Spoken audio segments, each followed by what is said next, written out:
Hey there, Film Buds. Welcome back to the Film Buds podcast. I'm your host, Paul. And I'm Lauren. And today we are bringing an end to our historic Best Picture month. The Oscars are next month. They usually land around this time. So if you're just now joining us, the idea was to take the month of February and kind of highlight films that had won across several decades. And with one exception, we pretty much are like a decade apart, almost, with each of them. And look at films that sort of encapsulated all of these different decades. We went through it. It took us like an hour or so to look at all the films that won Best Picture and kind of whittle down the list. And so today we're winding it down. We didn't get into the aughts and the teens, but that's also fine because I feel like most people probably have some sense of what won Best Picture from like 2000 onward. No, yeah, I mean, if you're listening to this podcast, you were probably alive Yeah. during those years. So, you may not remember all of them, but I'm sure that the titles would probably sound more familiar than some of these other ones that were we started almost 100 years ago. So, yeah, the Audis and then the teens had, Crash and Return of the King and Avatar, a lot of things that I think that we all sort of more collectively recognize. Green Book, Moonlight.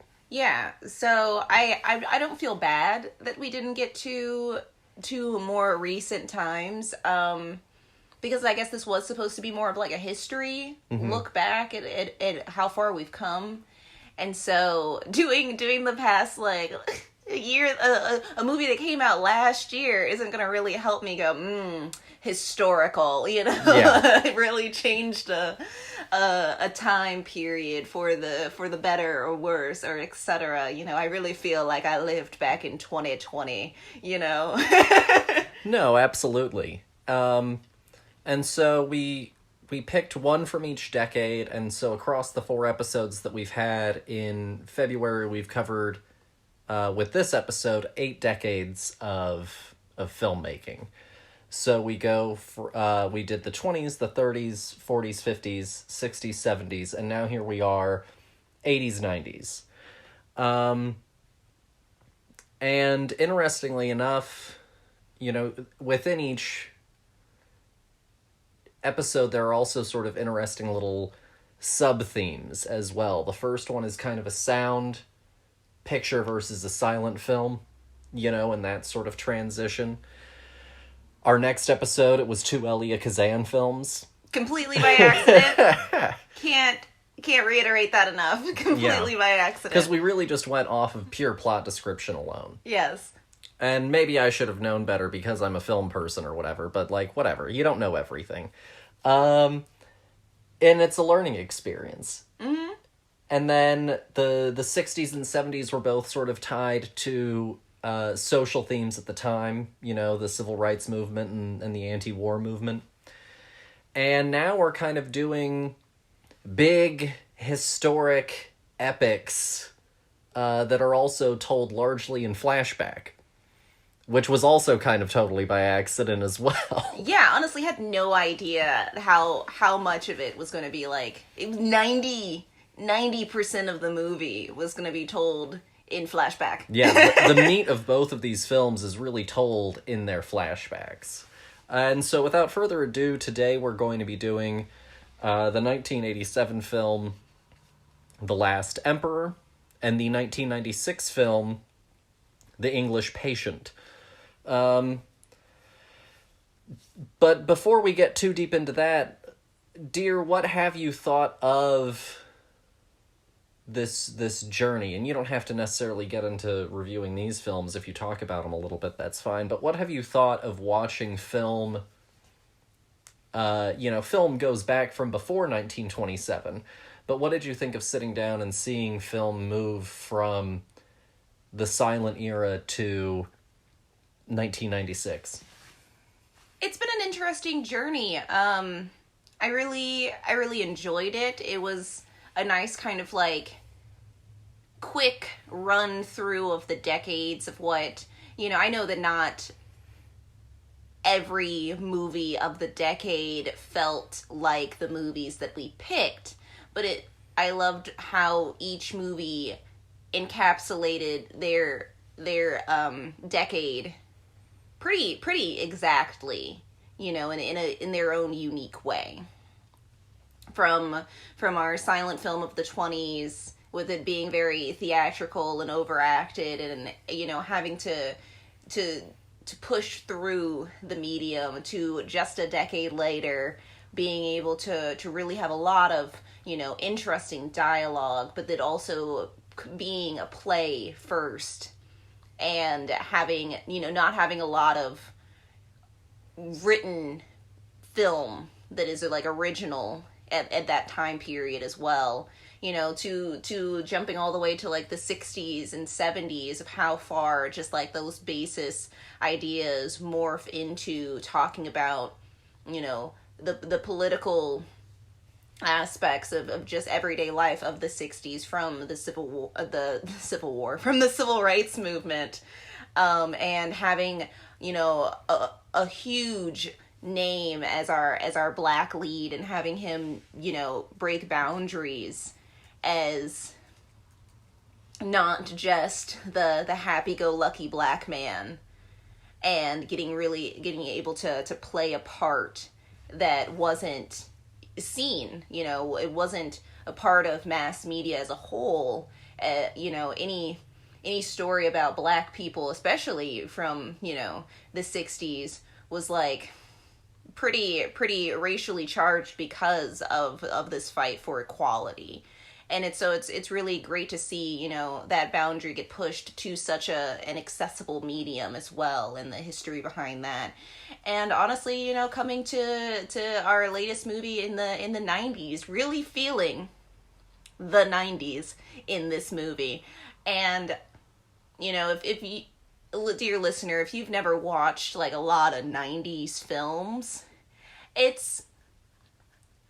I feel like we went into this weird, like, kind of like Titanic era, where it was like love, these like epic romance stories of the 90s that were like set in obscure, exotic areas, and just bigger than life, kind of action and adventure and drama. It was something for the whole family. That's the 90s for me, and for a lot of movies.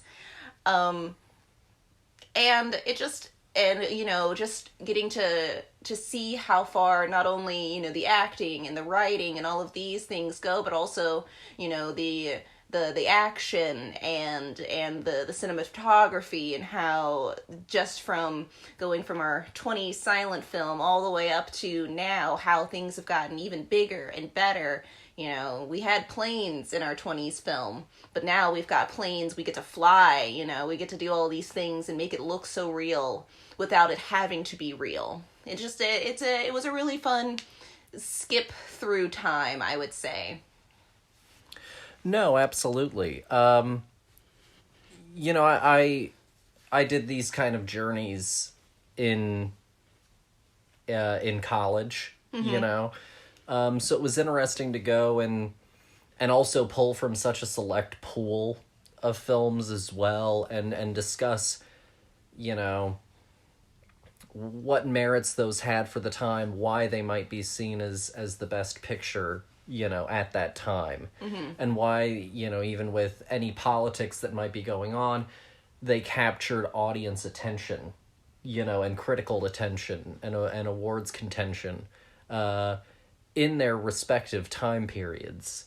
And it's also interesting to see certain people carried throughout time. Mm-hmm. We did our episode on Elia Kazan, and we essentially saw two Elia Kazan films split by almost a decade, and him giving up, People of the HUAC, and his sort of transition as a filmmaker from these sort of more stagnant shots on sets to being like in locations. Mm-hmm.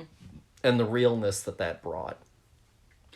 But then with that, we also saw in our very next episode 2 actors who were in On the Waterfront in our 2 movies. We saw Rod Steiger in The Heat of the Night and Carl Malden in Patton. Mm-hmm. And so it was also interesting to see these characters kind of repeat, and these historical filmmakers, because, you know, you look at films now and you watch people, you know, progress from, oh, I remember when Bradley Cooper was that asshole in Wedding Crashers, all the way up to, you know, Bradley Cooper now. Mm-hmm. But history, you know, kind of only remembers certain movies and certain films and certain parts, and so it was interesting to go back and kind of see some of the progression of certain characters. And it was also interesting to see the progression of the climate at the time. You know, in the 20s, it was the Roaring 20s. There was still incredibly high World War I sentiment. And then you move on into the 30s, and it's the bust, and it's class and social consciousness, and wealth inequality. And then you get into the 40s, and we talk about anti-Semitism. Then you get into the 50s, and it's about, you know, this sort of tough urban culture, you know, and the haves and the have-nots, and the infiltration of organized crime into systems that were meant to protect people. Then you get into the 60s, and you have the big emergence of, you know, race really prevalently in film. And then you have, like, the 70s, where now we're no longer rah-rah, go soldiers, go war, and we're a little bit skeptical, not just of war, but of the people that take part in war, and of the people that are leading war, and the decisions that they make, and who they are. And then, yeah, we get into this, and you know, not to get too much into the movies that we talk about, but a lot of the movies today are about identity and the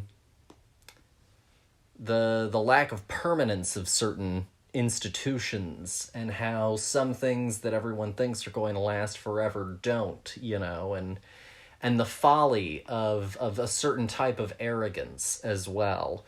And so I think that it's interesting to, but also at this point, you know, like the 80s, after the sort of economic and turbulent time of the 70s, the 80s were seen as this great time of, like, prosperity. But also, what was our enemy at that time? Communism. And so it's also interesting to see something that takes place in China after this journey of them from this imperial force to this warlord state to this communist state. Mm-hmm. And so it's very interesting to have gone through this journey and sort of seen all of these things play out. No, and honestly, like, I'm fine with not having seen anything from the 2000s. I think that we covered enough of the 2000s when we did our 9/11 episode. And I feel like a lot of 2000s movies harken back to this, like, feeling that we felt during 9/11, and, like, it was kind of nice to see, because it's so drenched in our pop culture nowadays, to see something that was just, like, completely devoid of that. Mm-hmm. You know? Well, and you know, 9/11, 2001, by that point we were still kind of making 90s movies. No, yeah. And so then after that, it was a little bit of this, like, triumphal American spirit thing with the movies immediately after 9/11 that then gave way to a certain kind of cynicism with movies like Hurt Locker, which we've talked about on the show, mm-hmm. and Jarhead, mm-hmm. and, you know, some of this kind of cynicism then, you know, that started to take shape and take form and move in, you know, once the war really started to transition into Bush's second term, and then especially into Obama's term. So no, it's I completely get where you're at with that. But it's been a really interesting journey. And it's made me, even though I'm not sure that I'll watch them, but we'll get into that later, it has made me a little bit more interested in watching the academies. I haven't watched them in a while, or not even watching them, but more devoutly keeping up with them. I mean, I always, check it out a little bit whenever it happens, but like the last ceremony I watched was in full was like 2016 when Moana won. I am Moana. Careful, you're gonna run right into copyright. Hey, I only did a blip of it in the music world. That's enough to get by. But yeah, so it's been an interesting journey. And I guess without further ado, we should go ahead and jump on into it. Let's do it. All right. Well, this is The Last Emperor, and we have a clip, so take a listen. I have decided that you will be the new lord of 10,000 years. You will be the son of heaven.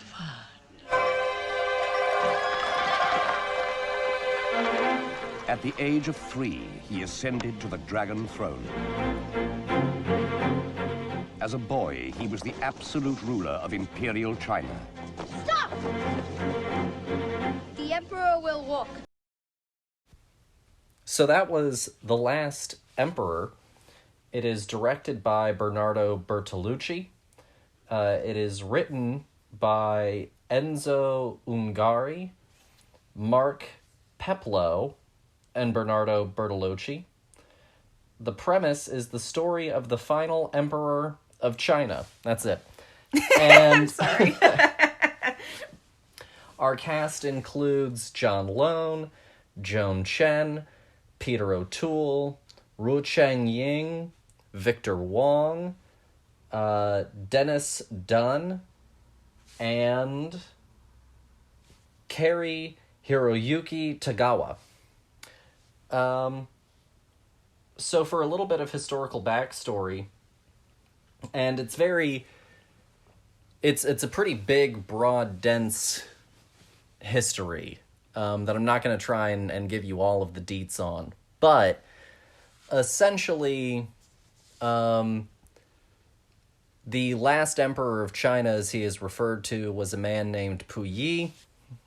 He was installed by his, grandmother, essentially. Is that who that woman was?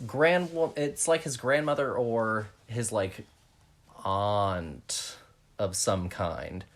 But she's, an older maternal figure who kind of, was a little shady. She was a concubine who ended up having the only son of one emperor, and that elevated her status. And once she got that power, she, kicked out this council of people that were running the country for a little while. She potentially murdered, one or two emperors.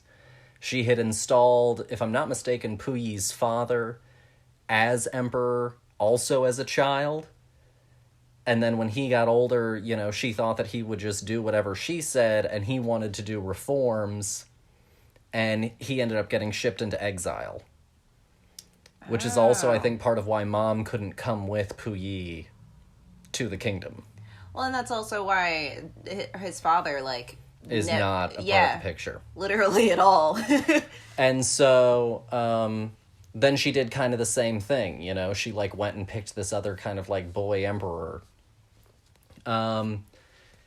He grew up at a very young age as emperor. He was apparently a little bit of a sadist. And the movie doesn't necessarily get into that. We can talk about how the movie depicts him.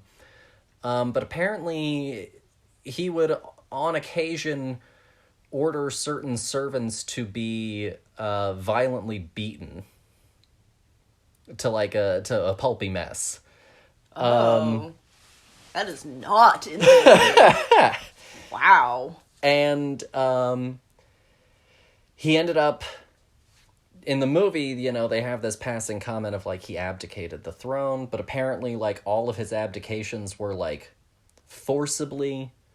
The entire thing of, like, this general figure being the president of the nation that crops up in the movie was due to the fact that while he was emperor, a rebellion broke out. And normally the police and the law were not, like, too plussed about rebellion. But this one ended up spreading to, like, 14 provinces.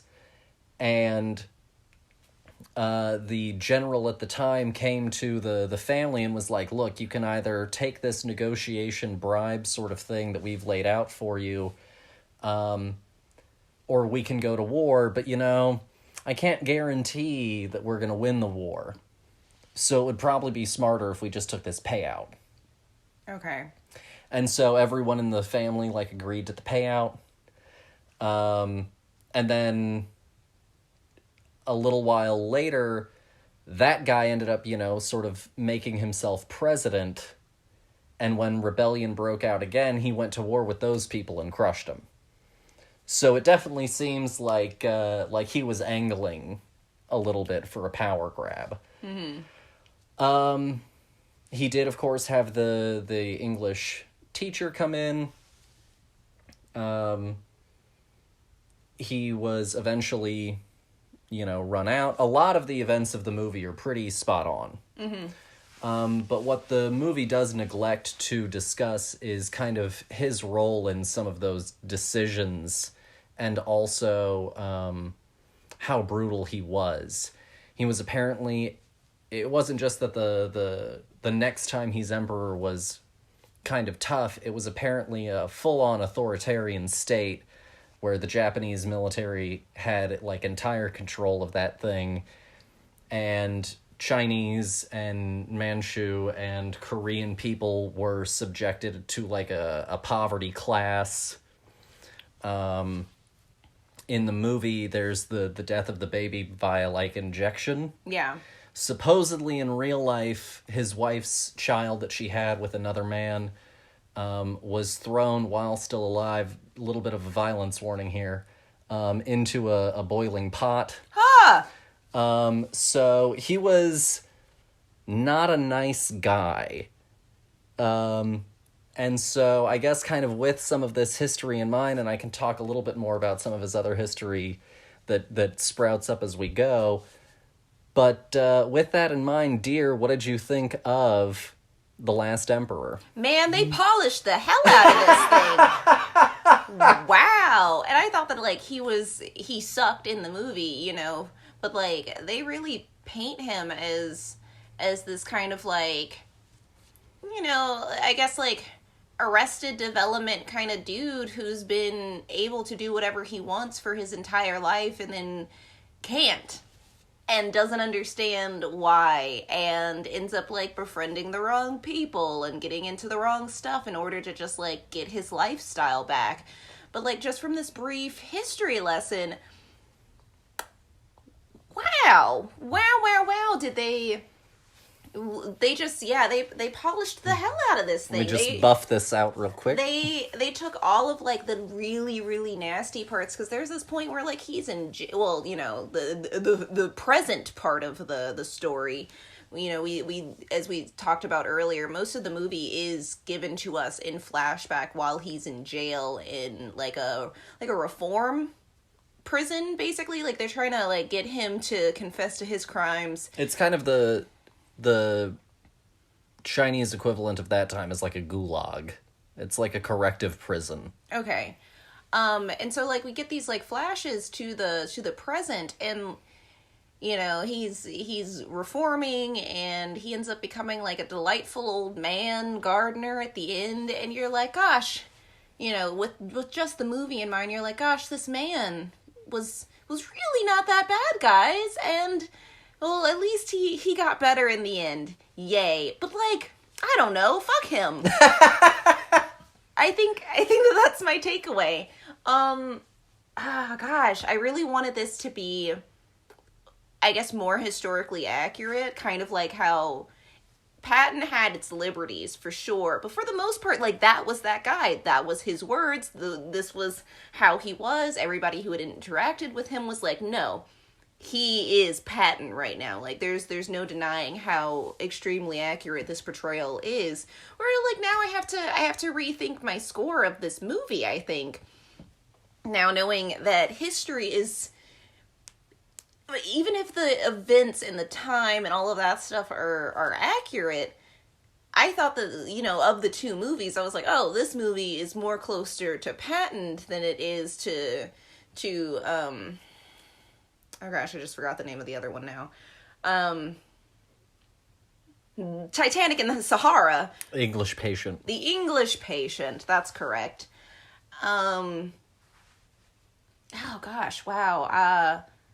Well, the movie itself, let me go back a little bit. The movie itself, I enjoyed.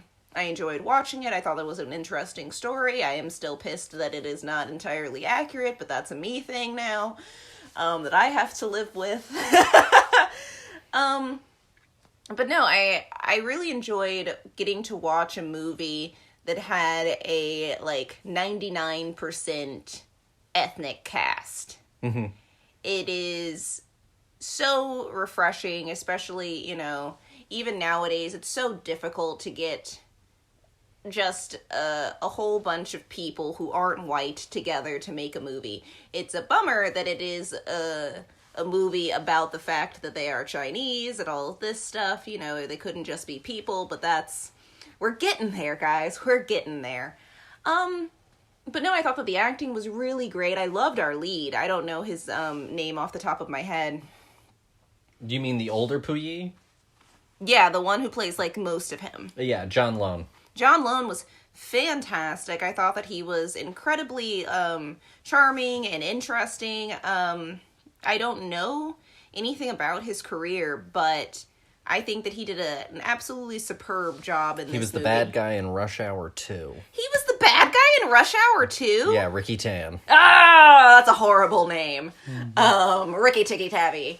But I thought that he did a phenomenal job. I thought that the women who played his wives were really interesting. I really enjoyed a lot of this movie. Honestly, like, I'm not really familiar with Peter O'Toole's, like, career, but, like, for the most part, he was just kind of there for me while the story kind of unraveled around him. Like, he definitely wasn't a big character, at least, you know, in my personal viewing of this movie.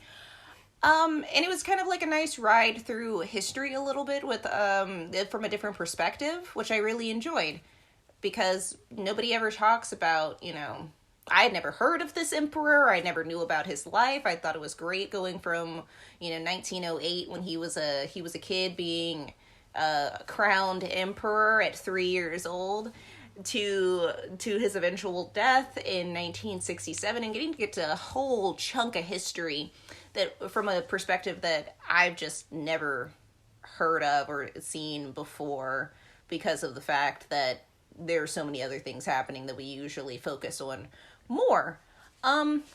Yeah, no, I've got a lot of thoughts about this movie. I didn't mean to.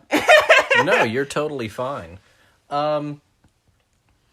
So first off, I agree with you. I think that it's, you know, you take a standard issue American world history class in, like, high school, and it's like pyramids in Egypt, ancient Rome, the start of Europe, world wars, you know, America a little bit, you know, starting in that. And then you usually do some sort of brief overview of, like, the last 15 years. No. And that feels like the standard sort of plate thing. Oh, yeah, we get, like, the American Revolution, you know, real good. We get, like, the Civil War real good. We get the First War happened. And then the Second World War. And then the Second War, and we spend, like, a whole semester to a year on the Second War. But we don't really talk about... There's no connectivity. there's no global perspective, you know, to some of these things. And, like, I didn't know, you know, when the last emperor of China was. So, you know, the fact that he was alive running up all the way to the point that you know, Martin Luther King was alive. It's just crazy. Yeah, you know, it's one of those things that helps connect history in interesting ways, and gives a real perspective about how things shaped out the way that they did. And, like, Japan at that time, you know, China and Japan had a conflict before. Then they went into their second bit of conflict, which leads us right into World War II. So then, of course, when they fell, because he got embroiled with it, he fell. And so it's this really interesting history and perspective. You know, it goes back to, like, the episode that we did with Mother India, and with the land, where you get to go and you get to experience a different type of history, a different perspective on history.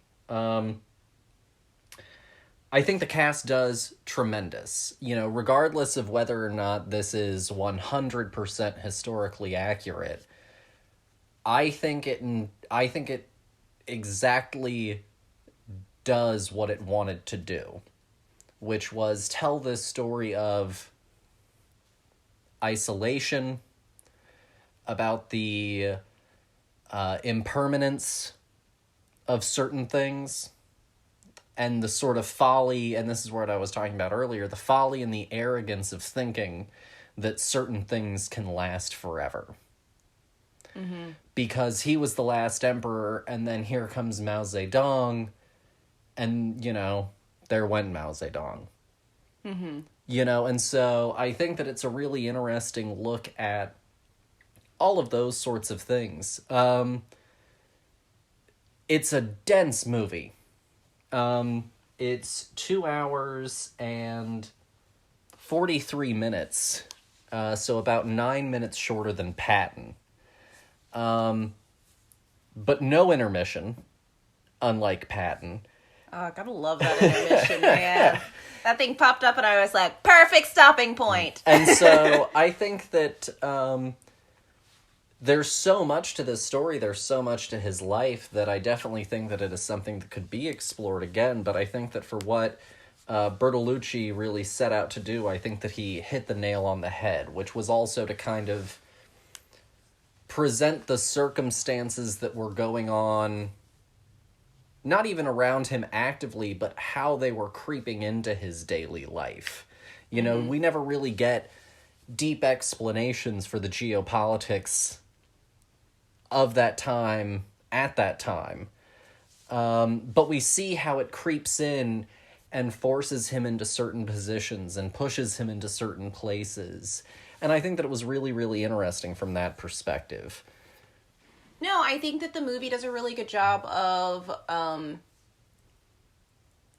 understanding where he's coming from and kind of connecting the dots of, you know, cause and effect of how his story leads to him being imprisoned for 10 years. And I thought that Bertolucci did a great job of really, you know, crafting this entire story, really condensing a lot of information into under 3 hours. And, you know, has to be applauded, because that's a lot. It's a lot to put an entire life into a film. I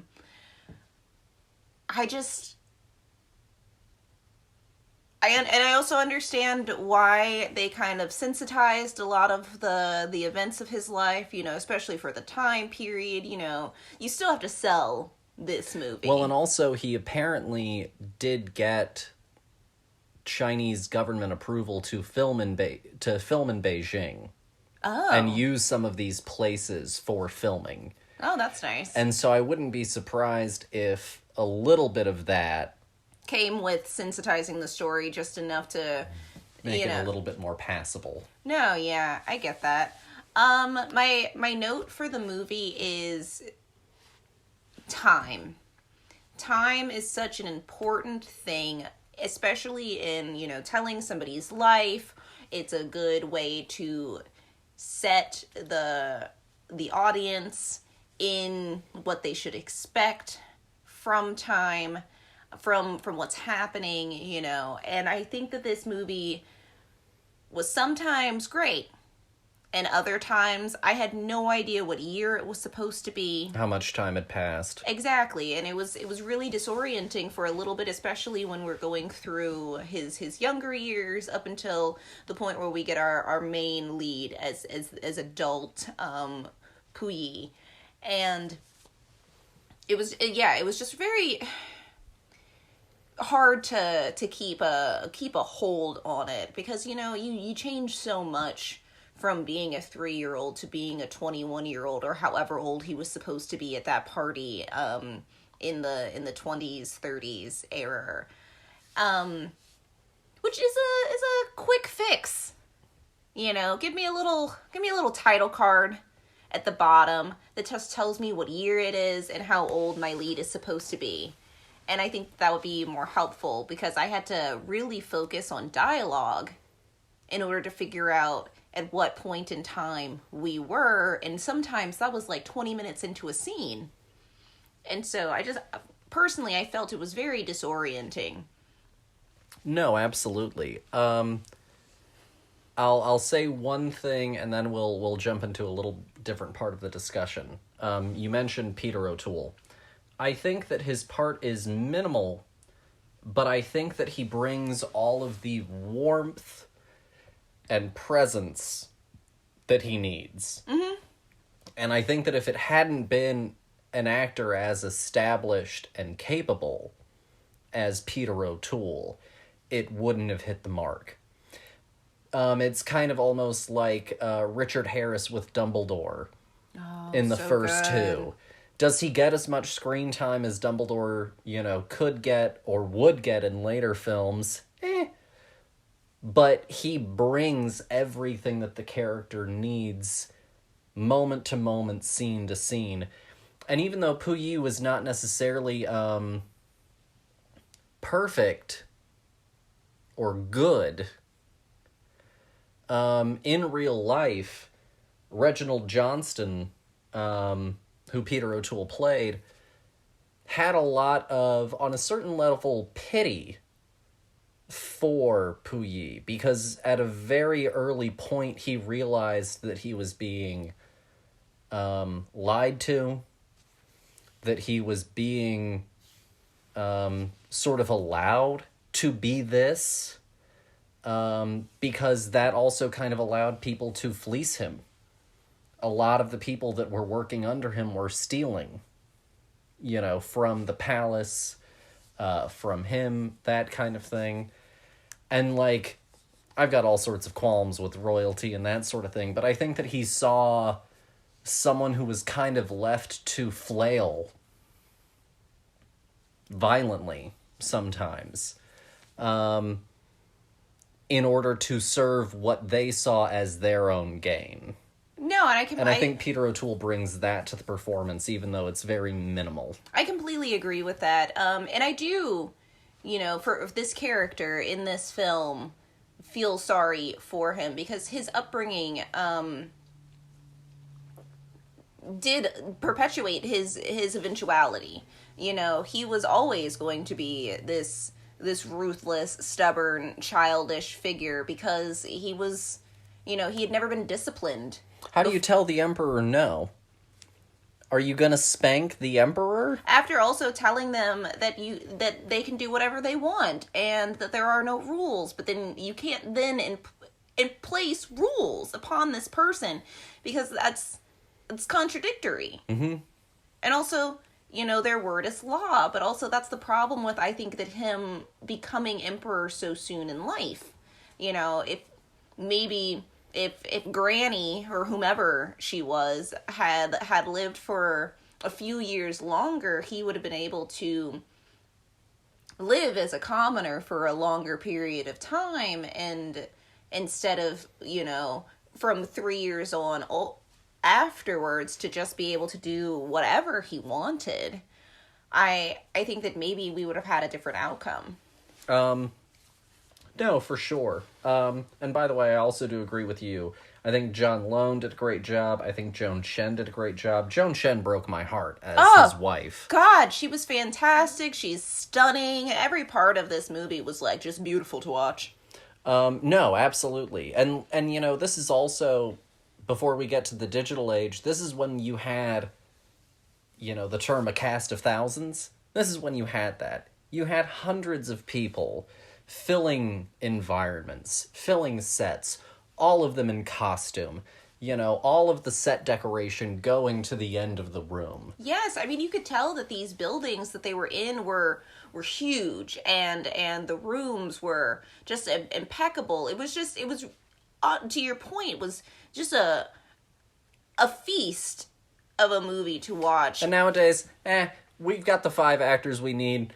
Digital the rest of the crowd, Well, I mean, that's kind of how I feel about, like, movies like Dune, where, like, for a fact that entire planet is fake. Dune is surprisingly real. Whatever. But going back to the movie, I also wanted to bring you up to a point, you talked about time feeling so liquid somehow. And this movie is largely told in flashback. Do you think that hurt or helped it, or would you have preferred a linear version of the story? Or would a linear version of the story had its own drawbacks that you think would have diminished that story? Honestly, I think that just starting from the beginning of his life and going to the end of his story would have been more impactful instead of this constant jumping, because the present itself held it wasn't held to as high a standard as the past was. And I think that in order to level out the playing field, we have to take time and start from the beginning and go to the end, because also I think that this movie assumes a lot of the audience of their knowledge of not only Chinese history, but just world history in general. And I think that for me, just going from, like, 1908 further out, because we start out when he's, like, getting off of this train and he's, like, trying to kill himself, and he ends up getting arrested with the rest of these people who have, aided and abetted the war to some degree. On the wrong side of history. And it's really, you don't know who this man is. You don't know why you should care about him. You just know that people know who he is.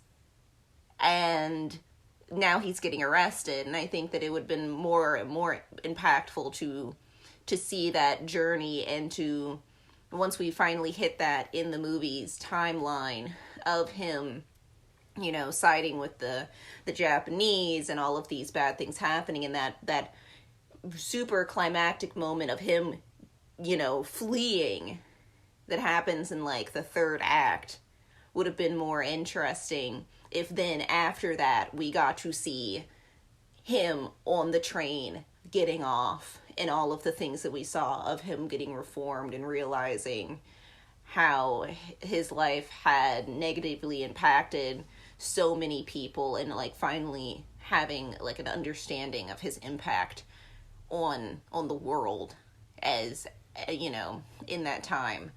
Yeah, and I think that would have also, like, cleared up a lot of my, like, jumping through time issue, because he's telling this story retroactively, where they're trying to be like, you're guilty. They're interrogating him, and he's just telling his life story, basically, because that was the assignment that they were given day one of prison day. They were like, all right, write down your life story and we'll see whether or not you're guilty because of this narrative. Yeah, and I think that would have cleared up a lot of that for me as well, because honestly, then we could have skipped ahead a lot because we've already seen all of that stuff, and I wouldn't have to, to re-talk about it again, and we could have had a lot of his, like, his interrogation moments closer together, and then end up with him, old man, gardening, and that would have, completed the cycle of his life, instead of, jumping in and out of who's playing him, how old is he supposed to be, what year are we in, which is a lot of how I felt about this movie.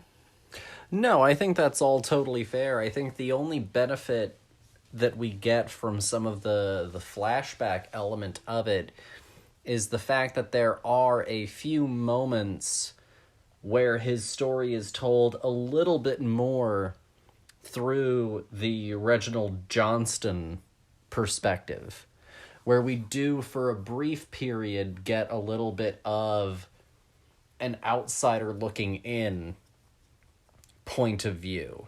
And I think that's probably the only benefit that we get from the flashback. And we probably could have worked that in with the linear perspective as well. But I think that that's probably the only true benefit that we get from the structure that we have, such as it is. I get that, because of the fact that, like, the guy who's interrogating him has Reginald's book. Yeah, he like, goes and one of the people at the re-education camp gets a copy of Reginald's book and starts to read it sort of independently outside of what we're getting out of Puyi's account of his own life. Yes. Or if we were going to do this, I think, this kind of like backtracking kind of storytelling, I think that then I would have wanted it to be him looking back on his life near the end of his life instead of it being this time of him being in prison. Mm-hmm. He's an old man and he's thinking back on all the things that he's done as he sees this man who he's known, getting carted through the streets as a traitor who was the one who told him what it was to be a countryman. Mm-hmm. And I think that would have been just as easy to do narratively and would have helped with a lot of my time wibbliness. Yeah.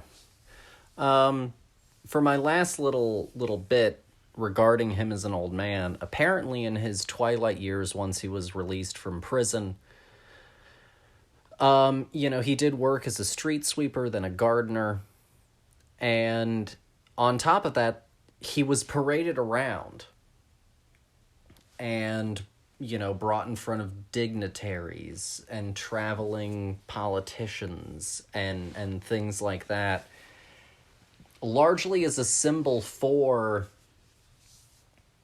the power of the Mao Zedong Communist Party, the effectiveness of its re-education, and the novelty of the last emperor sort of like brought down to humble gardener.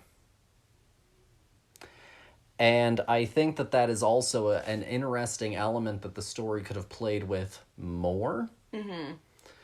Because he apparently did very much enjoy his later years, partially because even though it was under communist rule, it was the only time that he wasn't necessarily being actively, daily manipulated by people. No, he could do what he wanted, when he wanted. It was a nice, simple life. Mm-hmm. It kind of reminded me, honestly, of the COVID lifestyle where everything kind of shut down and people were like, I think I'll try baking for a little bit. And like, that's kind of what it reminded me of. It was just like, maybe I'll do a simpler life where I don't live in a city anymore or drive a car and I just have a garden. And I was like, this is exactly that for him. And he found his peace. And so I think that it could have been interesting to explore some of his release years better. But I think that is also the result of the fact that this was a movie. Even back in the 80s, I'm sure that a studio was probably very reticent to do a over 3 hour movie. Oh yeah. this is the kind of thing that today you could probably do a very high budget miniseries on him. And really explore it.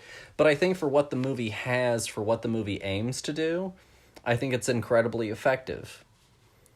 If you had to rate it out of 10 or out of 5, what would you give it? Oh, what do I give this movie? I'm gonna give this movie a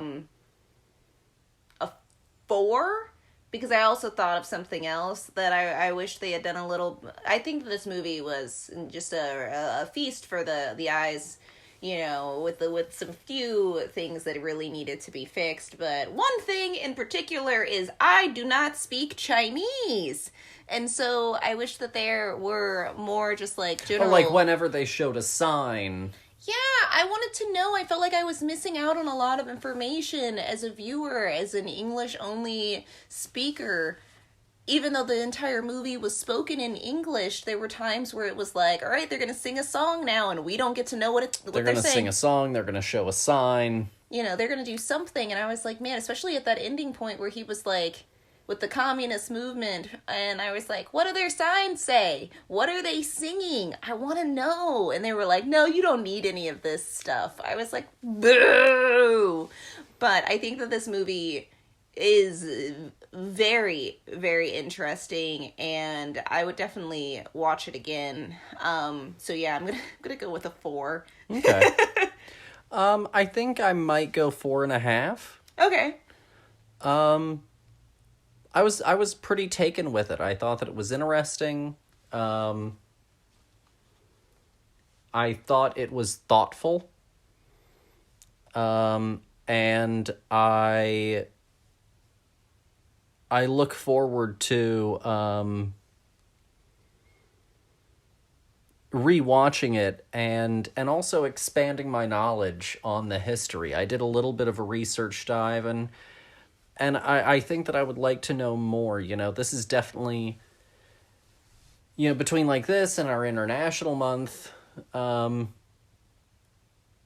it shines a light on the lack of knowledge. And it's this kind of movie that makes me want to go and learn more. No, yeah. If I had to make a timeline of history based off of movies that I watched, this would definitely be a part of it, because there's nothing else like it. And I think that it does a damn good job of telling me, concisely a history that I would have never known or heard of otherwise. No, for sure.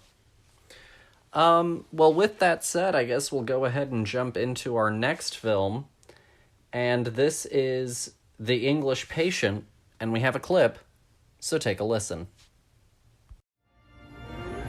Winner of 9 Academy Awards, including Best Supporting Actress, Best Director, and Best Picture of the Year.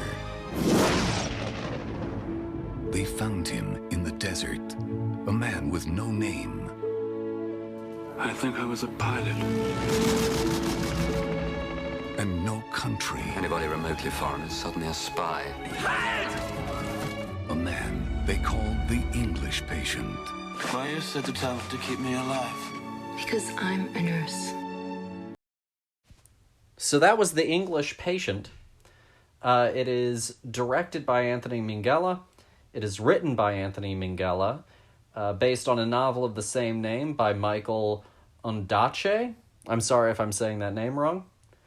It stars Ralph Fiennes, Juliette Binoche, Willem Dafoe, Kristen Scott Thomas, Naveen Andrews, and Colin Firth. And the premise is at the close of World War II, a young nurse tends to a badly burned plane crash victim. His past is shown in flashbacks, revealing an involvement in a fateful love affair. So I looked a little bit, I guess I'll take it away if I may. Sure. I looked a little bit into the background of this movie. And it's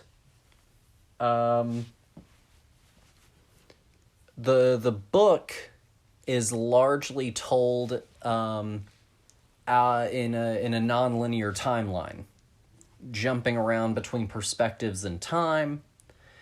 And according to editor Walter Murch, the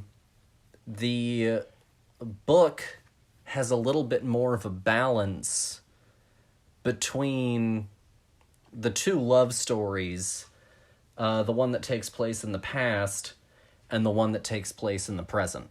Oh, we were gypped!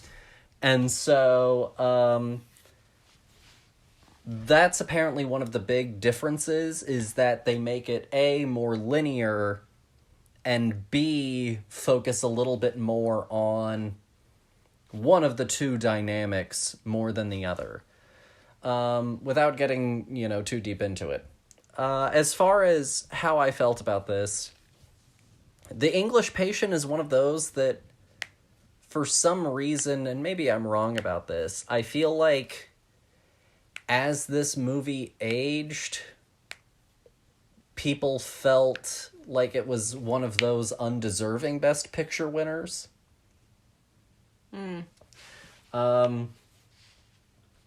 And for me personally, I personally was pretty pleased with the movie overall. I think that to a degree it did better with the need for a flashback better than The Last Emperor did. I don't think, though, that I still liked it as much as The Last Emperor. I think that it's very well done, very prestigious, incredibly well acted, but I also think that it's a little bit safer and a little bit more plate. I get that. Yeah, the performances are remarkable, truly remarkable. But I've seen this kind of movie before. Well, I mean, you remember earlier when I couldn't remember the name of the literal movie that we were discussing right now, that I called it the Titanic of the Sahara, and it's not in the Sahara. It's not. But it might as well be. And it's totally Titanic. It's an epic love story told in flashbacks. No, yeah. So dear, what did you think of The English Patient? I agree. I think that this movie, this movie just felt so familiar, and it was interesting. Like, I loved watching it, but also, and I think that the performances were fantastic, but it's just something about watching a movie set in a country where the people are not from, and just watching a whole bunch of white people in Africa. It's just a weird thought, it's why? Well, and we're also running, to your point, we're running headlong into the fact that this is still the time where a whole bunch of English explorers were running around to other countries and effectively, looting and grave robbing the valuable artifacts to then bring back to British and European museums for display. And just, number one, ew. But, besides that, I thought that the story was really interesting. I wish that we got more of the present. I thought that our female lead, the nurse, was just amazing. I thought that she did a phenomenal job.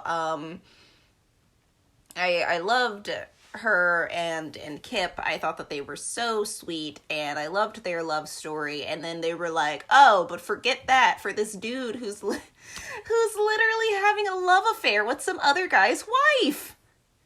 And I was just like, this is a weird story that we're telling right now. Like, is this something that I should aspire to? Should I also have a love affair with some other dude's wife because of reasons? Like, because my love is more interesting than his. And also I thought that, like, the moment where she was like, oh gosh, we should probably not do this anymore, and then he got really aggressive with her, I was like, I don't know why I should be rooting for this character. And yeah, so there are just a lot of things, like little nitpicky things for me where I was like, I don't know why this is where we're leaning all of our focus to. I liked the unraveling of what he did remember from the crash, and, you know, I thought that our lead Voldemort, what is his name? Ralph Fiennes. I thought that Ralph Fiennes did a great job. I think that the character was very complicated, and I think that he did a fantastic job of me forgetting, you know, that he was playing this character, and I just got to watch this movie, and I wanted to know what was going to happen next, because this was a soap opera of a movie, plot-wise, where just every, you know, 10 to 30 minutes, we would go and be like, wait, everything's changed again, what's happening now? It was, you know, just constantly developing into something very interesting. And then there's Willem Dafoe in there, surprise for me, because I had no idea that he was in here until he showed up with his little, like, glove mitts Surprise on. Willem is the best Willem. Honestly, yeah. And it was just it was just great. But I felt like I didn't know my people in the present at all. And I think that really hindered the movie a lot for me, because other than the nurse and, like, her perspective, it was really like just a bunch of throwaway military people and issues, and there was a war happening, and we all know the war, so let's yada yada back to this guy exploring Cairo for a little bit. And I felt really gypped of honestly a more interesting love story, because I think that at one point in the movie I looked at you and I was like, how did they fall in love? Because out of nowhere it was like a light switch hit both of them, and they were like, I've always loved you. And I was like, because you guys looked at each other lustfully? Like, when did this become a passionate love affair where I couldn't imagine you with anybody else? Well, and it's interesting that you mentioned that, because I watched a little interview with the editor, Walter Murch, and he said that the script, again, like I said, heavily shifted to that love affair. So I guess in the book, it's even faster and more vague, I guess, in how it builds. Which is funny, because I still, with all of the time that we spent with it, it still felt like, when did this happen? Why? From the moment she showed up, he was, like, doing sexy eyes at her. And she was like, ew, I've got a husband over here. And then, like, 2 scenes later, she does that whole, like, monologue about the woman, the old queen who was stripping, mm-hmm. and some dude was seeing her from beyond, and she was like, stop staring at me, or kill my husband. Yeah. And then she's like, yeah, and then he kills her husband, and they become married and king, and blah blah blah, etc. And I was like, oh, so this is the plot of this movie in a nutshell. I was like, somehow all of this is going to happen.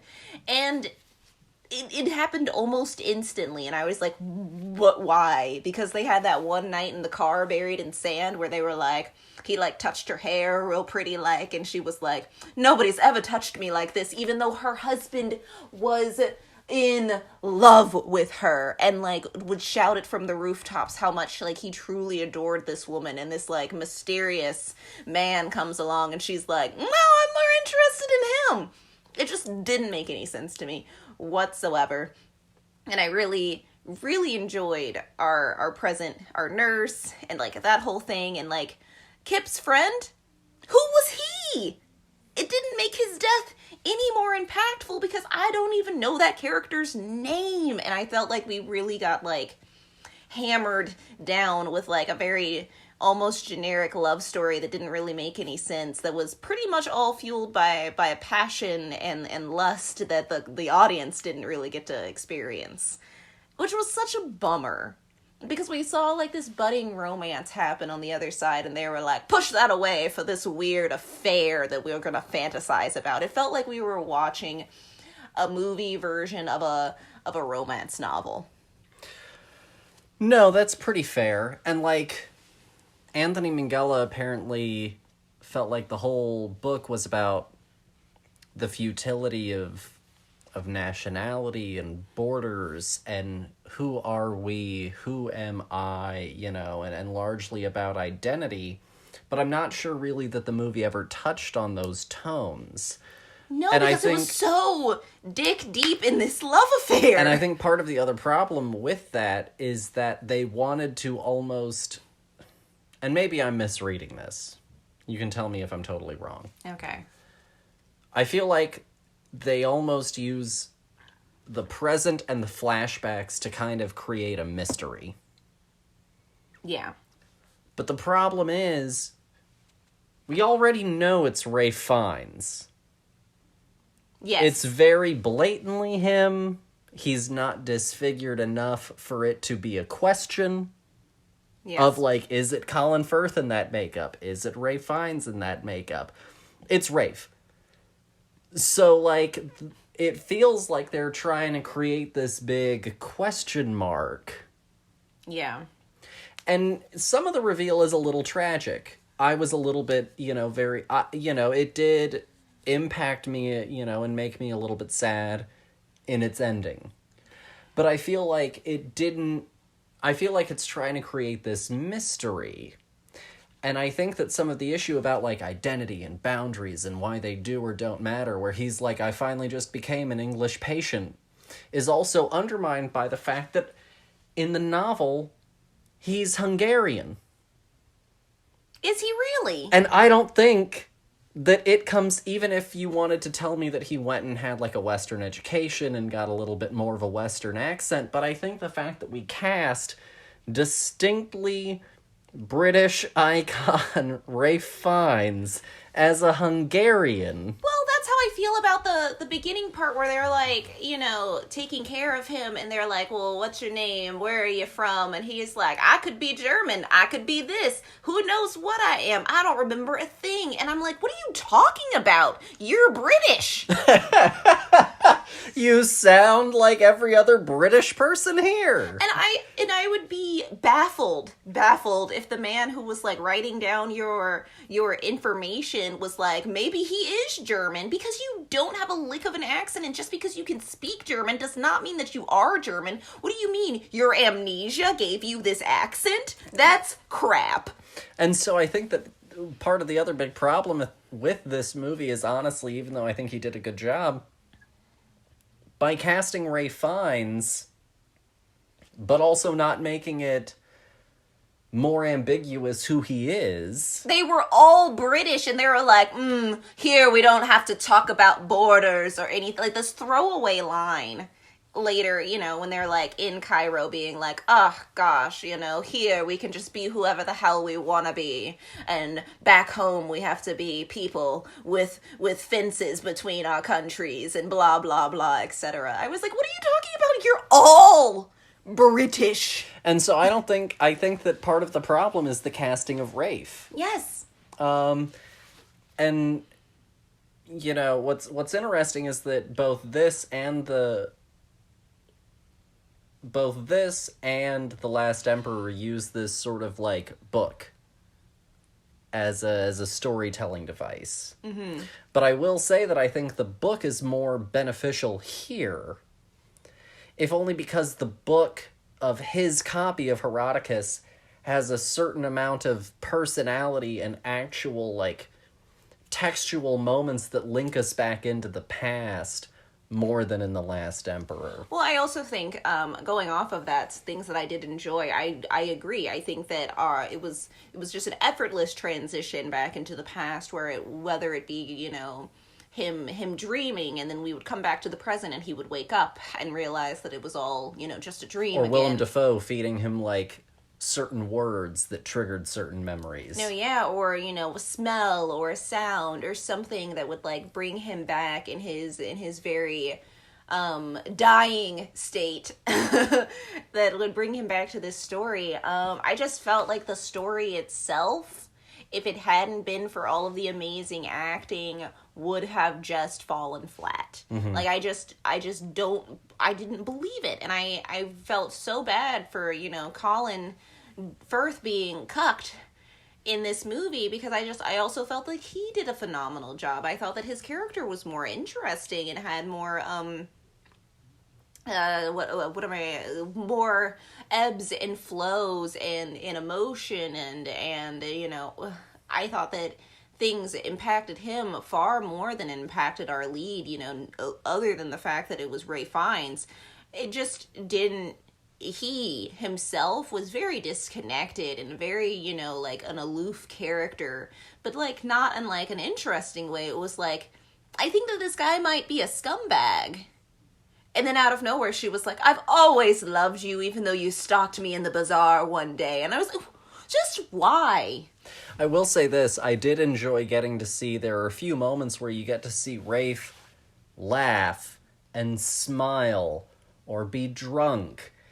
And I feel like lately he's gotten a little bit pigeonholed into these stiff upper lip, rigid, you know, chin up British characters. It was weird watching him make out with that chick, though. Like, I don't know what it was about them. Like, I understood that they were in love. I don't know what her name is. Kristen Scott Thomas. Perfect. Kristen Scott Thomas. I'm sorry that I referred to her as that chick. But, like, it's kind of how her character was. She was like a very, very, uppity, just chick of this movie.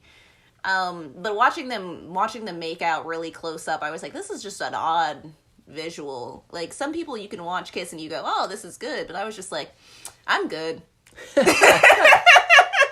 But going back to what I said, it was nice to see him a little bit outside of, I feel like, the type that he has been so cornered into lately. Yes, but also because of this character was very, like, pinned up and not very, like, social of a character, that, like, getting to see the things that made him spark up were such good moments. Because, like, watching this movie, this character does not smile a lot. He is very, like, underwritten almost at a certain extent, especially with these flashbacks to the past. Like, the present him talks all the time, and they are constantly saying how much that he's saying, but we never got to actually hear Ray sing. But that's another note. But yeah, no, watching him, like, really, like, big smile was, like, a good... Or, you know, when she starts realizing that he's teasing her, and she starts hitting him with the pillow, and he's, you know, laughing, you know, as like, he's getting slapped by her and stuff like that. Great moments.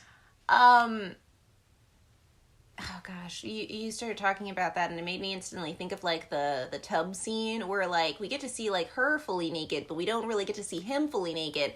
But then I have to talk about the time period and body hair for a real quick second. Because, like, sure, she's got, you know, lady bit hair, but she has no, like, hair anywhere else, and I think that that's completely false. Especially given how they had been living this kind of rugged life. You know, if you told me that, like, this was her in London, where she maybe had access to a razor, okay. Yeah. But, like, her all the way out in Egypt... I don't really think that she's shaving her pits like that, guys. Like, you're lying to my face in this moment right here and now. Which I think is just so weird. I find it so odd that we're all like, oh god, we cannot show armpit hair, but we'll show, like, a full bush. Because also that's better than the alternative of no bush, and then that's just offensive to the eyeballs, apparently. And it's just a weird thing. And the fact that, again, this movie was very... Yeah, it's very of the times, where it was like, yeah, we'll show a woman fully naked, front, back, whatever, side, pose, nipple, titty, all day long, but they're like, we refuse to show a dong. We didn't even see a male buttock. Not at all. The nakedest that man got, you could have told me that he was going to go swimming. because we didn't once see a damn thing. And I just think that that's just so strange, just a weird thing. I think that not showing it makes it more, like, odd. Yeah. You know, like, these people are having sex. Like, this is the plot, is this people have a literal love affair, and you're like, no, but we're gonna show casual female nudity, but nothing from the other's perspective. And I just why? Just, you're bringing my attention more to it, the fact that you refuse to show it, which is something I guess that I will give to Game of Thrones.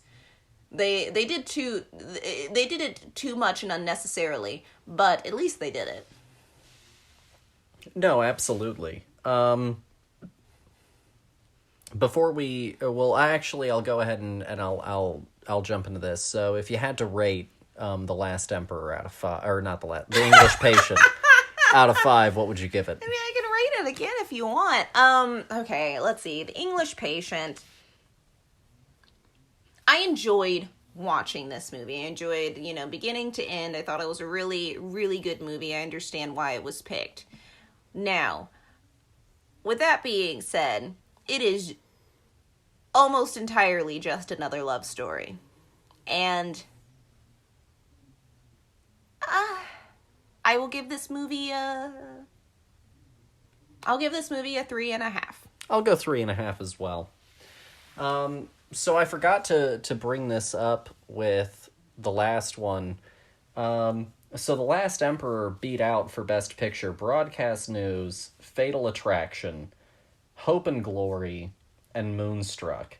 And Bernardo Bertolucci won for Best Director as well. However, what is definitely a sign of the times, and is also something that we see that currently happens in the Oscars, not a single one of the actors of The Last Emperor were nominated in any of the acting categories. Which is a crime! Just because they're not white does not mean that they are not deserving of recognition. Well, and it goes to the issue of, how, none of the actors of Parasite, even though Parasite won Best Picture, none of those actors were nominated. And we have another thing this year where, certain foreign films are getting recognition, but no foreign actors are being... Drive My Car is this year's. But no foreign actors are being recognized for their performance in that film. I am tired of being considered a part of a minority that doesn't exist anymore, because technically people of color are the majority of people on the planet, and they are so underrepresented.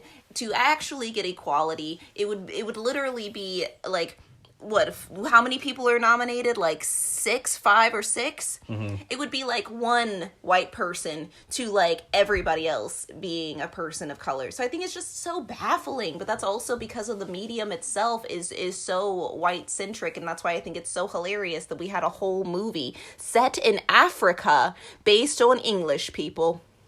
Yeah, and I think that's also why it's a little bit of a shame, especially with The English Patient, that Kip got so underwritten, especially since his name feels almost derivative of Rudyard Kipling, who is an author that they bring up in regards to his view on India. And so I feel like there's a lot of really interesting things that we could have done in the present with the Kip character, with him being this guy good. surrounded... Yeah, Navina Andress did a great job. And so I think that that's a real shame. As far as The English Patient at the Oscars go, there's definitely one movie that I feel like should have beaten it. So it won Best Picture, it also won Best Director. That's very common. It is a very strange occurrence to split it. It's a very odd occurrence. It was a good picture, but that director... It happened, I think the last time it happened was Argo. Argo won Best Picture, Ang Lee won Best Director for Life of Pi. Good! And Life of Pi just should have won Best Picture. I love Argo, but Life of Pi just should have won. I think that also you are correct in that statement. It's another one of these things where I was like, again... Why? Mm-hmm. Why are we going... Because Argo at a certain level glorified the Hollywood industry. But well, that's beside they the have point. to pat themselves on the back for existing. The movie that I think should have won, over The English Patient, and I'm sure that there are plenty of people who would agree, but whatever, it's my podcast. Fargo. You're telling Fargo me that it's is what was not nominated. Jerry Maguire. However, honestly, if we're talking about like just the merits of a love story, I think that Jerry Maguire is probably more successful. But that's neither here nor there. For me, I think Fargo really should have been the winner. The Coens are incredible filmmakers. Fargo is an incredible film. Frances McDormand won Best Leading Actress. However, Juliette Binoche did win Best Supporting Actress for The English Patient. Oh, she was Hannah, the nurse. Yes, she was so good. Juliette Binoche is wonderful. She was fantastic. She was my runaway from this like entire movie, and they were like, "What if you only get like 30% of the movie, if that?" So that's kind of an overview on those.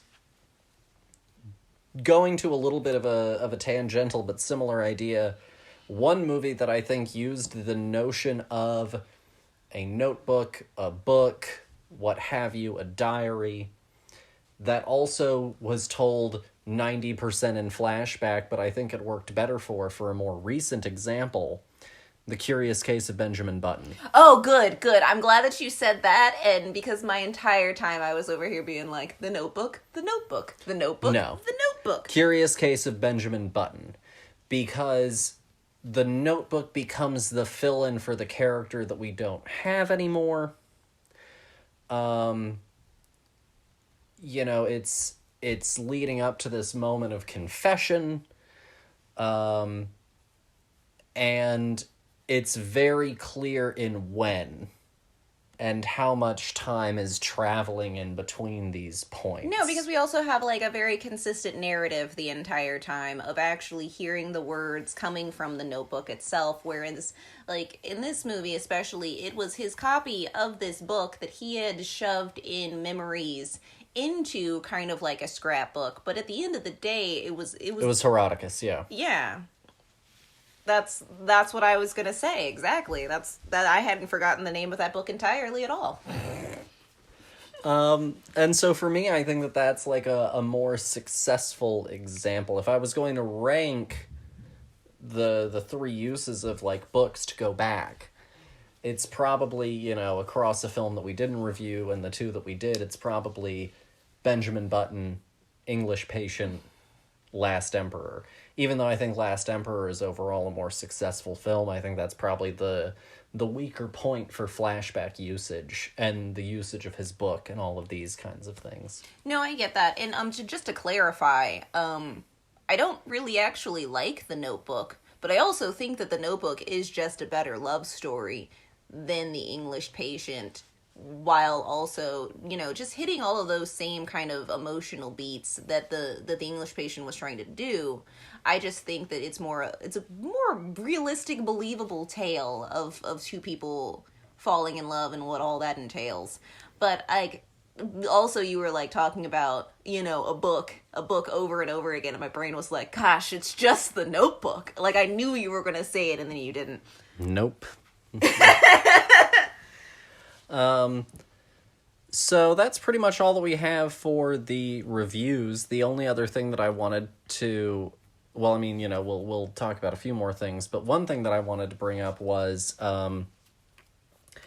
so the Oscars, so far we've had a little bit of Oscar news almost every episode that we've been keeping track of.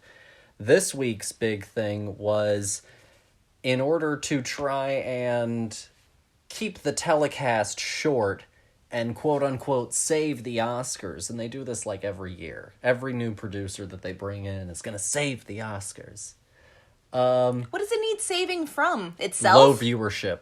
But as Zach mentioned in our last episode, that's never going to happen again. The Titanic viewership that they had is never going to come again. Well, yeah, because attention spans have gone from, what they used to be streaming tastes, you know, and access to things. It's all gone. See, that's what I'm saying though, is literal attention spans have shrunk dramatically. We can't even make a full sentence. We have Twitter to communicate with, and you only have a finite amount of characters that you can use. So, to try and keep the telecast shorter in hopes that they get more viewers, they've decided to cut 8 categories from the live telecast. Which is hilarious because they already cut categories already from the original live broadcast. But then, how dare you cut things but then also still have 3 hosts? And I posted a thing on Twitter, you can go and look at it. I posted my 23 thoughts on them not presenting all 23. And if you want to voice your support for them presenting all 23, go on Twitter and talk about it with #PresentAll23. Because apparently Twitter matters to them a lot. That's why they did the whole Twitter movie poll. So the 8 categories cut are documentary short film, film editing, makeup and hairstyling, original score. Whoa. A movie without music and hair and editing is just a home film.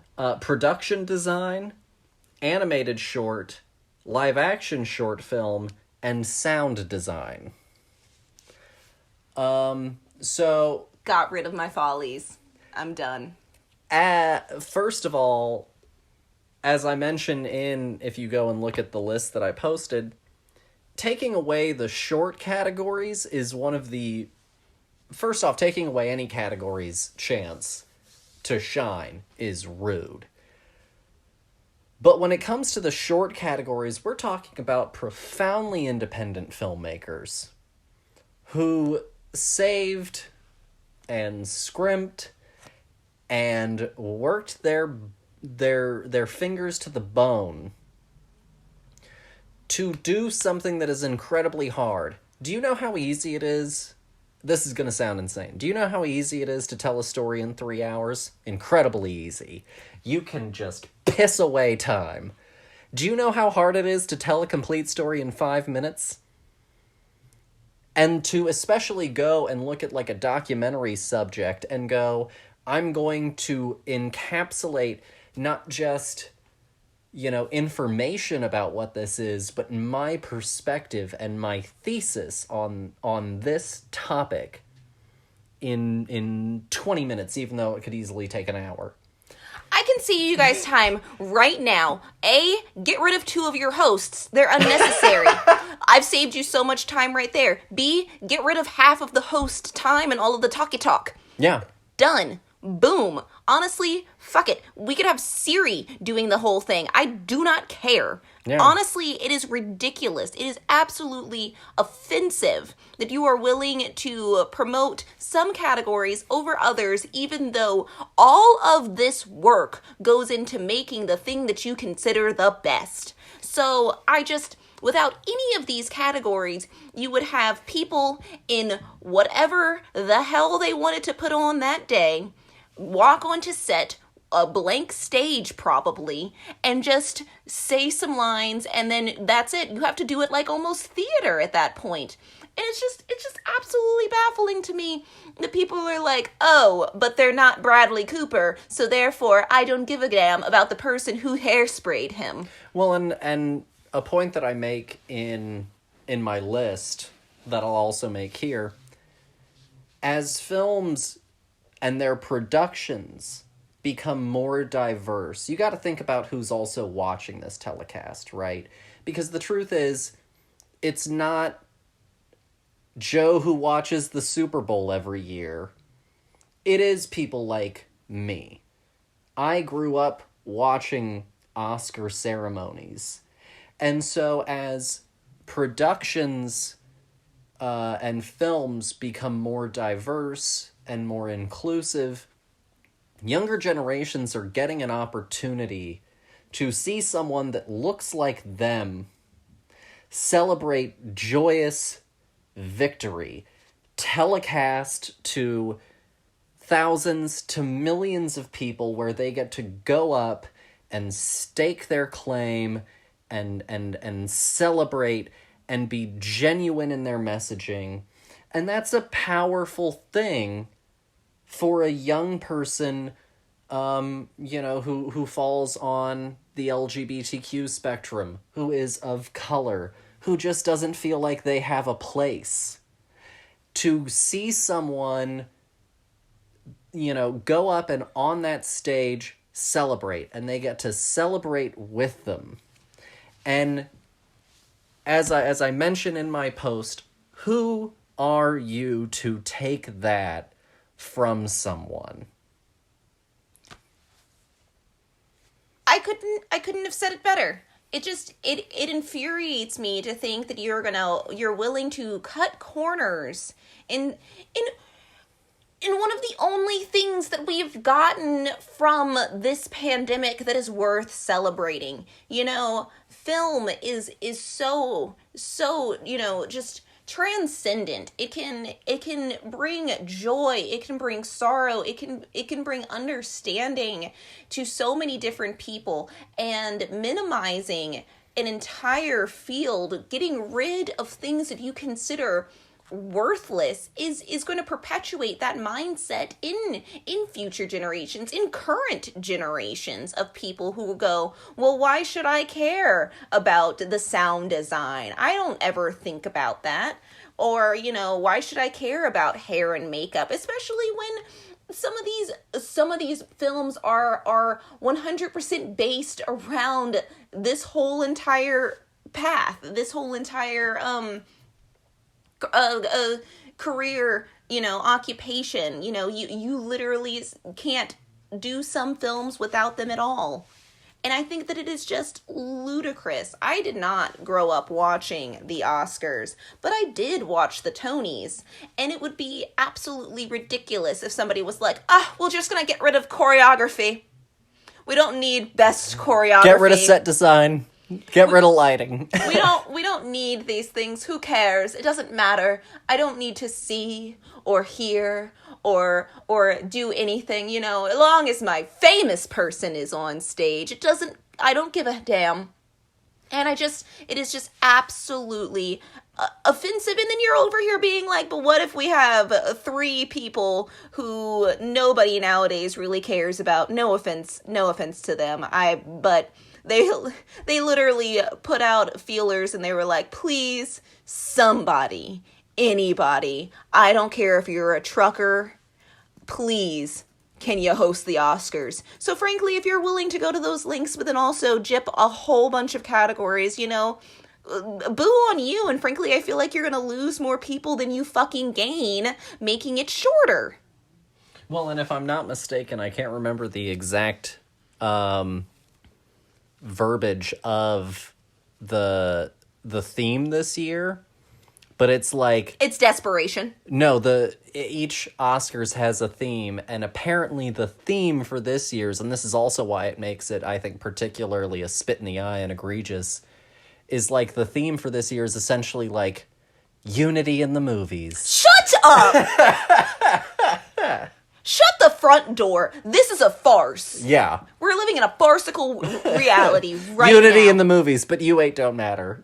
Yeah, no, literally, unity. But also, like, some of you can go. Mm-hmm. Like, how dare you? And apparently they're all just going to get lumped into some sort of, like, pre-edited package. Like, they're going to do the ceremony. They're going to start the ceremony an hour before the telecast. Give those 8 awards away. And then while the rest of the ceremony is happening, have an editor go throw together this quick little package. But I can watch the entire Super Bowl. And you're also going to, another thing that can be cut, in my opinion, is the stupid Twitter poll. If we want to talk about things that are eating up time, there are going to be 2 moments in this telecast that are because they're desperate. So, like, it's ridiculous. This is it's just maddening. This is just what society needed, is a whole bunch of people with too much money and not enough sense going, I wonder what the common folk want. The people who are watching this want us to make it shorter, smaller, and put a bunch of crap in it. you know, put it in a blender and then shake it up and go, is it good? Did you like it? Did you watch the whole thing? No, I probably would have watched the whole thing if you cared at all for the medium itself, but instead you got a business degree, didn't you? But honestly, until they restore the 8, I don't think I'm gonna watch. Oh, honestly, this is the exact opposite of getting people to watch, is just being like, well, you know, fuck those people. Truthfully, at the rate that they're going, I hope this is the worst telecast they ever have. Well, yeah, they're too busy trying to bow down to what people want instead of just doing their goddamn job. Yeah. In a topic change, Delightful. and to wrap it up for our dear listeners, since they've heard us rant and rave now for a little while. Sorry, that just made me so angry. What have we been watching? That's a great question. What have we been watching I've here? been watching the Halloween movies. You can go and check out my reviews of those on Letterboxd. Oh, yeah. So last week we did a sort of horror movie double feature for our date night. Even though we're married, we always try to make sure that every Saturday is date night, even if it's something as simple as staying home. And so last week we did a double feature of horror movies, and we watched Titan and the new Texas Chainsaw Massacre. Dear, what did you, real quickly, think of those movies? Oh, gosh. Okay, so I can only give you, like, the premise of, I'm not going to pretend like I can pronounce it with a French accent. Titan.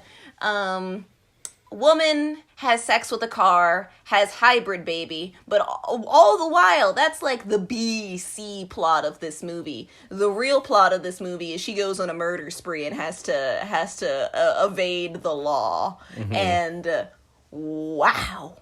I loved it. I thought it was really interesting.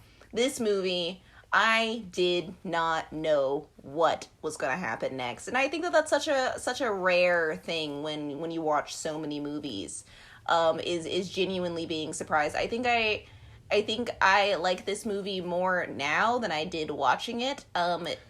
For me, it was almost a dark fairy tale. Well, that's, of a kind. Yeah, it kind of, I put it in the same shelf as I would put, like, Lamb. Yeah. For sure. Not for everybody. No. But for a small percentage, if you're willing to risk it, if my description of this movie sounds right up your alley, then I think you might love it. If not, stay far away. This movie is not for you. Not even a smidge of doots. But no, I really enjoyed it. It was a wild, crazy ride. It was like watching a roller coaster where I hated my lead. Yeah.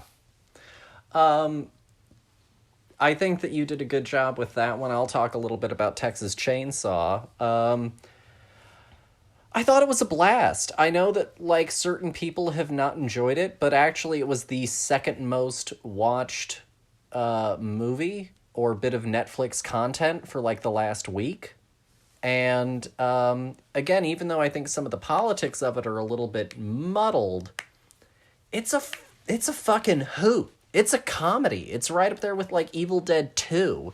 Like, it is a splatter gore comedy. Oh, this movie is actively, like, I was cackling at how ridiculous it gets. The worst parts of the movie are when it takes itself too seriously. Which is honestly, like, the whole beginning setup bits that are like, the, like, opening 20.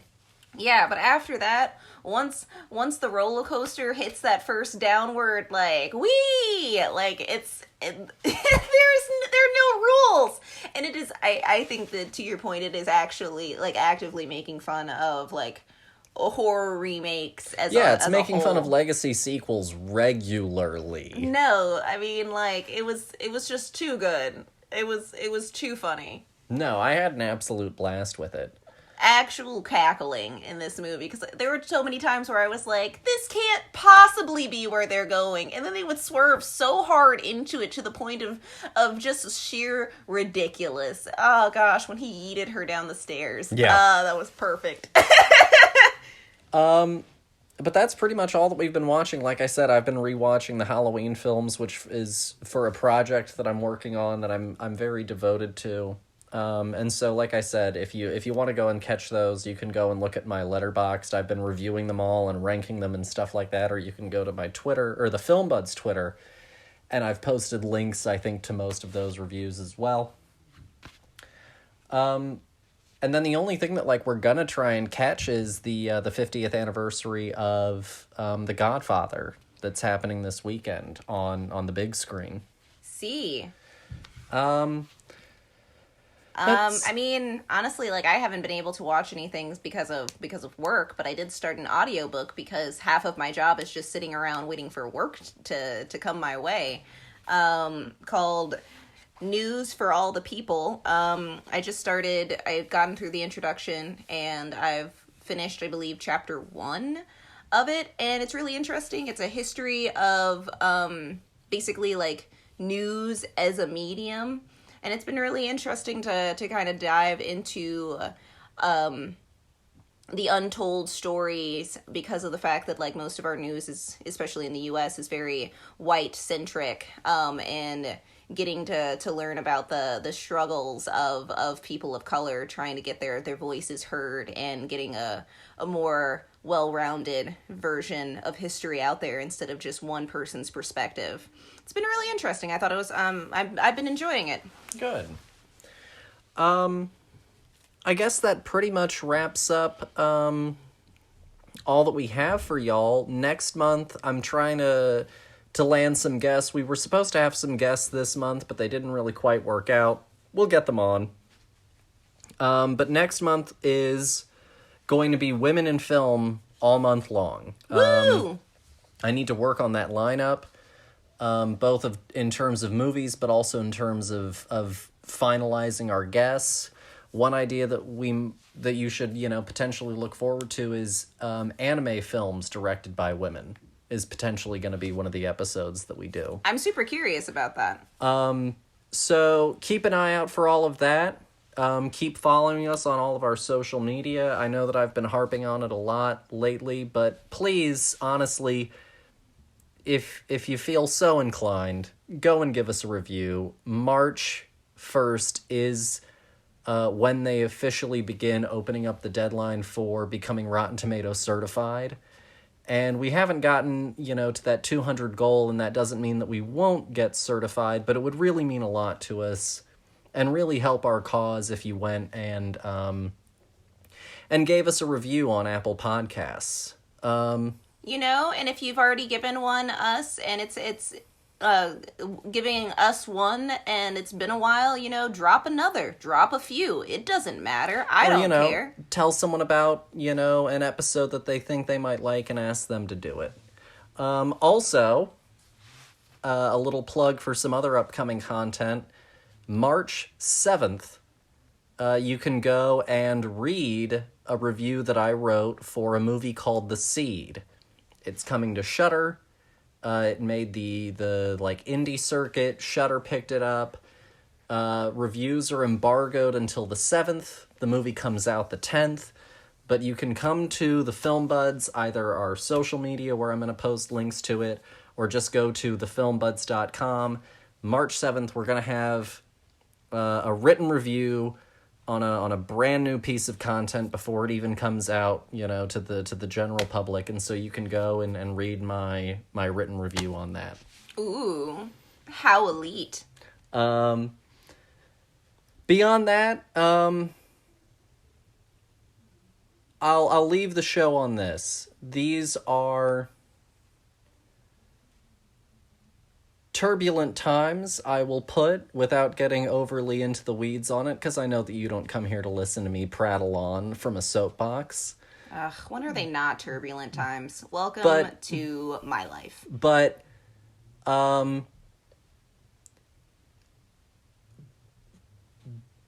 there can be good things to look forward to. I was having a hard time today, and I remembered that I had this to look forward to, and the chance to talk to y'all. And so, there can be touching moments that transcend boundary, that transcend where we're from. And I want everyone out there to stay safe, to look out for each other, and to be good to each other. And that's all I have to say about that. And I guess what I'll say is, stay as informed as you need to, but also learn to turn it off and stand in the sunshine and, do the things that bring you joy, because also, the news isn't there to make you happy. It's there to make you mad. That's why you keep tuning into it. Yeah. But that's pretty much all that we have for y'all. Next week, we'll have a new episode, a new theme, maybe a guest. Stay tuned. Thanks as always for listening, and have a good time. Bye. Bye.